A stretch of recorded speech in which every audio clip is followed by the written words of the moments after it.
ស្រឡាញ់មនុស្សម្នាក់គ្មានហេតុផល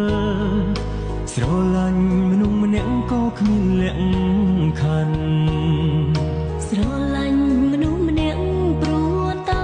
ស្រឡាញ់បេះដូងចោះចាញ់ឥទ្ធិពលស្នេហ៍ចង់ខ្លាយជាមនុស្សអូនគិតមុនគេ